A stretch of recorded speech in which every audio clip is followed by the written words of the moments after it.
in KDE they have this thing called the mouse actions, and by default, if you use your scroll wheel, you can actually scroll through your desktops like that. If you don't like that behavior, you can actually change it. So let's do that here. Right click on here and go to settings. Okay, and in the side you have this mouse actions. Now by default they have the common one, like middle click is to paste, right? And right click is the Cortex menu, right? The vertical one or the scroll one, you can actually set it to different ones if you want. So let's say for example the default was to switch desktops. You can actually use that for activities or windows or whatever you want to do. They do have this thing called application launcher.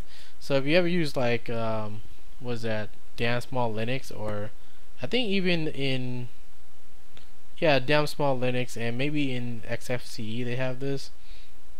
But anyways, I'll apply it and I'll show you here.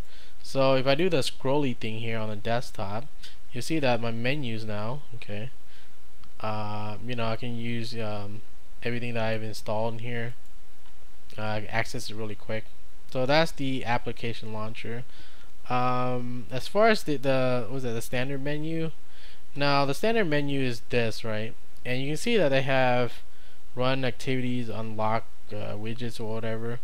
If you want to customize it, I guess you click on this little wrench thing, and let's say I want to remove the stupid leave or lock screen or whatever. Hit OK. And now when I apply it and do the same thing again, there is no leave or whatever, lock screen, whatever. So if you want to remove some clutter, you can do that from there. Other things is you can actually add an action here. So I only have like 3 buttons, and that's the max you can do. But using a modifier like a control key, the meta key, or they call it the super key, whatever, and the alt key, you can actually have more.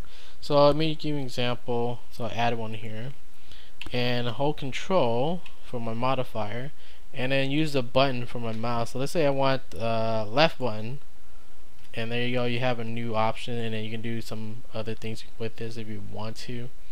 I just wish they have more options in here, but they don't at the moment. And you can do that for any other modifier you want. So let me give you an example again. But when you're adding this, make sure that you're doing it within this box here. So if I do, let's add it again. Hold the modifier that I want, and when you want to do this, you click on inside this rectangular box here. Otherwise, it doesn't freaking work. So I say right mouse button then this time, and there you go. Okay. So that's how you would do that. Now, if you want to remove it, you have this thing called, or this logo here with the minus sign, and that's how you reduce it. And hit apply, and that's pretty much all you gotta do if you want to change your mouse actions around. Anyways, that's it for this one.